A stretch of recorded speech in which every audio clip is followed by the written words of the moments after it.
My parents stole my college fund to raise my brother's baby 8 years later. They're homeless and want me to save them. My name's Ellis. I'm 26 now. On the outside, the house I grew up in looked completely normal. Typical neighborhood, neat lawn, white siding. But inside, everything revolved around faith. My parents tied every decision to God's will. God's plan this, God's plan that. I had a younger brother named Gene. And even when we were little, something about him just felt off. He didn't just take toys or things, he took attention, space, chances that should have been shared. My parents constantly made excuses for him. Said he was sensitive or just misunderstood. Meanwhile, I kept my head down and focused on one goal, getting out. I wanted to build something of my own, get an education, make a life that didn't depend on them. There was a college fund, supposedly set up for both of us. But let's be real, Gene never showed any drive. He stuck to whatever was easy or convenient. To me, that fund was my escape plan. My shot at a future. Sure, the account was in my parents' name, but they'd always said it was for your education. I believed them. Things really started going downhill when Gene was around 17. He was still at home, bouncing from one useless part-time job to another, none of which he could hold for long. Then he started dating this girl, Flora. She wasn't local, had no family nearby, and she clung to Gene hard, which meant she basically clung to our house, too. At first, she was quiet, polite even. But it didn't take long to see she was looking for a comfortable landing. Our house? That was her hotel, complete with free food and hot showers. My parents thought she was a sweet girl, a good influence on Gene. But I saw through it. She wasn't there for love, she was there for convenience. Her stuff just started appearing. No one said, Flora's moving in. But suddenly, she was always there. Eating our groceries, using our bathroom, taking up space on the couch. And the only place I could go to be alone, my bedroom, was now the last bit of privacy I had. Even that felt invaded. Naturally, I started complaining. I talked to my parents, tell them this wasn't right. They always came back with the same line, you need to be more welcoming. Family helps family. Except Flora wasn't family. Gene, when I confronted him, would either brush me off or get defensive like I was the unreasonable one. And of course, my parents backed him up every time, accusing me of being selfish. Things escalated fast once I started applying to colleges. I was grinding, working hard, getting good grades, trying to earn my way out. Gene? He was doing nothing. Still, my parents kept bringing up that college fund, saying how proud they were of me and how the money's there for you. But at the same time, Flora was becoming louder, more demanding. She and Gene would argue late into the night, waking everyone up. My parents barely reacted, just told me to ignore it, to go back to bed. It felt like my world was shrinking. Like every inch of that house was being consumed by Gene and Flora's drama, and my parents were just letting it happen. No, they were encouraging it. And then came the final blow, Flora got pregnant. I remember it vividly.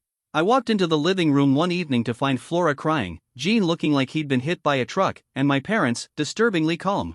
Almost serene. They told me Flora was pregnant. Gene, stunned, confirmed it. And immediately, my parents shifted into action. But not to lecture Gene, not to talk about consequences. No, they called it a miracle. Flora, just like that, was family. Officially. Everything turned to her and this blessing. My stomach dropped when Mom started talking about needing more space, saying how my bedroom was the biggest spare room, and how it would make the perfect nursery. My bedroom. The only thing in that house that was mine. Gone, just like that. I fought back. I told them they couldn't just take my space. I had my own life, my college plans. That room mattered. But my dad cut me off. This is more important, he said. This is about a new life. That's when I snapped. I looked at Gene, Flora, my parents, and I told them I wasn't going to pretend this was fine. I wasn't going to stand by and let them shove me out for Gene, who couldn't even take care of himself, and the girlfriend he practically smuggled into the house. I said I refused to play along with their fantasy. And they lost it. My mom burst into tears, accusing me of being cold and heartless. My dad got that steely look, the one that meant his word was final.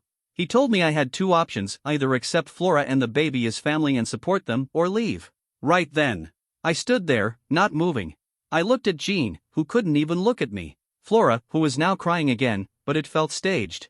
And my parents, faces like stone. No compassion, just expectation. Like they assumed I'd cave, like always. But I didn't.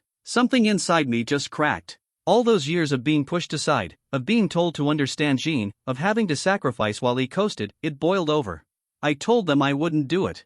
I wouldn't fake happiness over this. I wouldn't pretend Jean had suddenly grown up.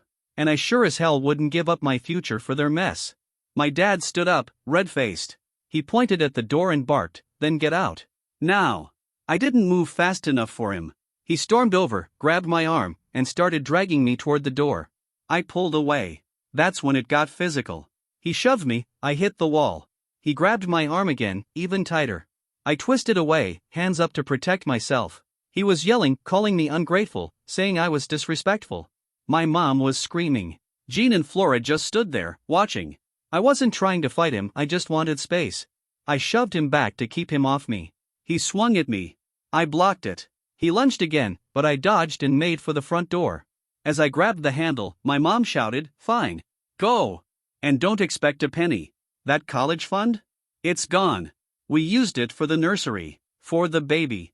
It's God's plan, Ellis. God's plan for you." I froze. The college fund. My future. Gone. They used it to make a room for Jean and Flora's baby. For a situation they created and my parents encouraged. And God's plan? That was their excuse for stealing my future and kicking me out. I turned back. Looked at all of them. My family. Jean. Flora. My parents. Their faces were full of judgment and anger. And worst of all, that smug righteousness, like they truly believed they were doing the right thing. I didn't say another word.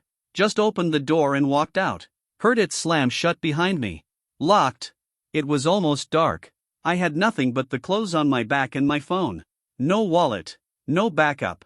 Just like that, I was homeless. My family had tossed me aside and used the one thing that could have changed my life for someone else's mistake. That first night was hell. I walked for hours, not knowing where to go. Ended up sleeping behind a dumpster in a strip mall parking lot. I woke up freezing, sore, starving. I had no one to call. No close friends whose parents would take me in. I was just a kid on the street, kicked out and completely alone. I went into survival mode. Found a public library, used their computer to search for shelters, food banks, anything. It was overwhelming. I found a soup kitchen and got my first meal in over a day. It tasted like nothing. Like I was chewing air. The next few days were a blur, back and forth between the library, the soup kitchen, and looking for places to sleep without getting harassed or robbed. I was filthy, tired, and scared. But I knew one thing for sure, I couldn't keep living like that. I needed a job. Any job. So I started walking into every store, restaurant, gas station, any place that might take someone with no experience, no address, and no references. Most turned me away. I walked miles every single day, just trying to find anyone who'd give me a shot. Eventually, a greasy little diner took pity on me. They needed a dishwasher and offered me a few under-the-table shifts to start. The work was brutal, hot, loud, non-stop, but it was money. Barely enough for cheap, awful food, and eventually I scraped together enough for a few nights at a rundown pay-by-the-week motel that reeked of stale cigarettes and despair. I worked like a machine. Took every shift they'd give me. Saved every single cent I didn't absolutely need to spend. I wasn't buying anything unless it was food or shelter.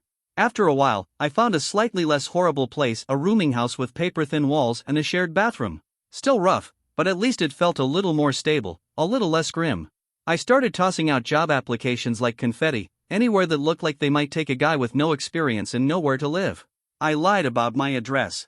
First, I used the diner as a reference, and later on, the landlord at the rooming house kind of half-vouched for me. Nothing solid, but better than nothing. It took months. Long, exhausting months. I worked back-to-back low-paying jobs just to survive and squirrel away a few bucks.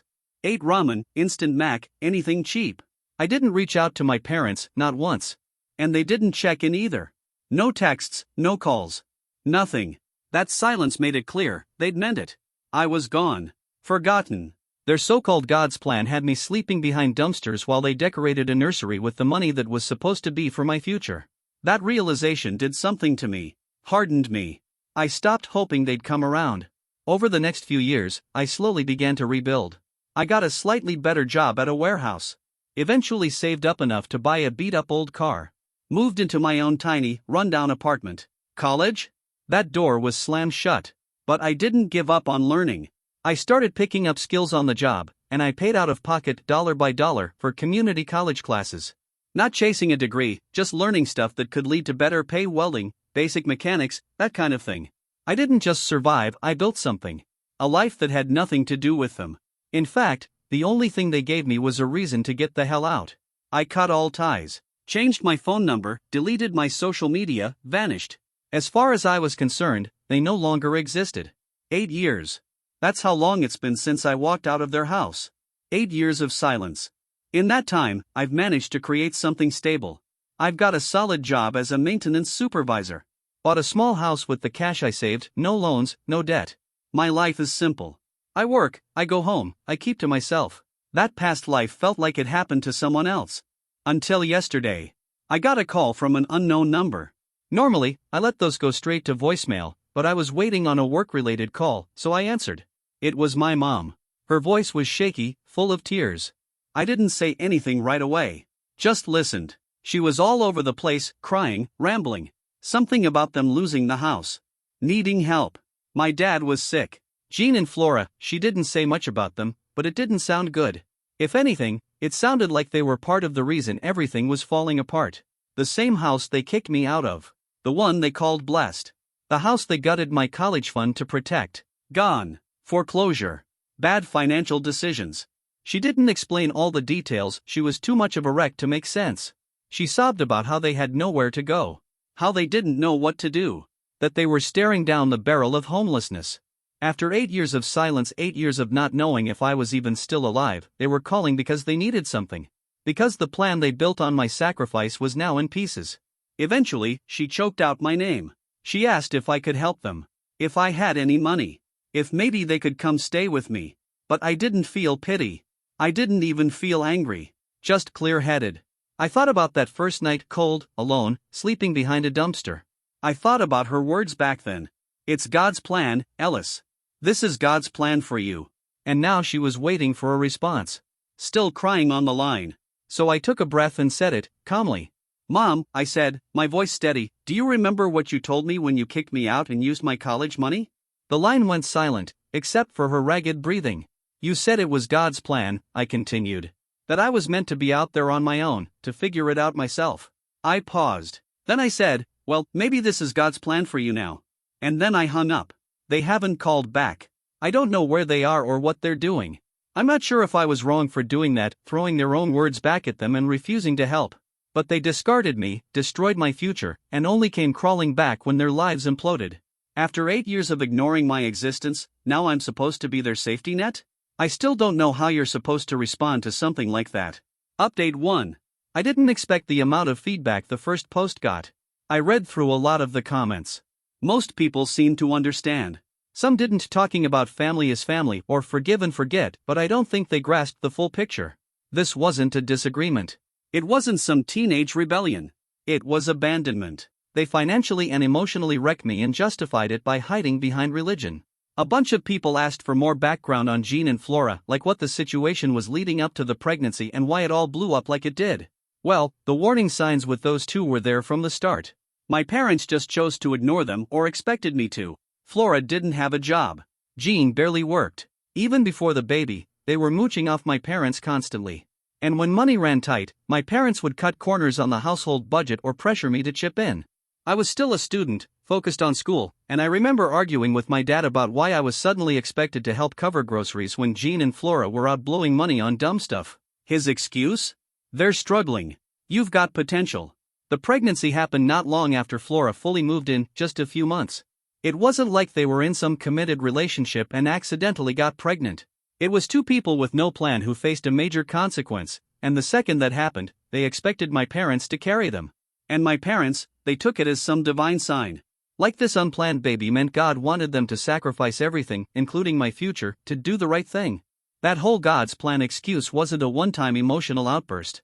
It was a mindset. A justification they stuck to even as they tore apart everything I had been working for. About the money, no, I didn't have savings.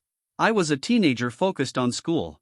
What little I made from part-time jobs went to basic stuff, bus passes, cheap clothes, the occasional lunch out. My parents were very clear, the college fund was my future. It was in their name, yes, but they said it was mine. They just managed it. I didn't need to worry about building my own safety net because that was what the fund was for. That's what they told me over and over. So when they took it from me, I was completely unprepared. No plan B. No backup. And yeah, zero contact really meant zero contact. No birthday texts. No reaching out through mutual friends. I didn't have many close friends back in that town, and the few I did have, I lost touch. My parents never came looking, never asked around. It's like they made a decision to delete me from their lives. And now they want back in? After I hung up the phone yesterday, I just sat there in silence. That one call brought everything I'd buried right back to the surface.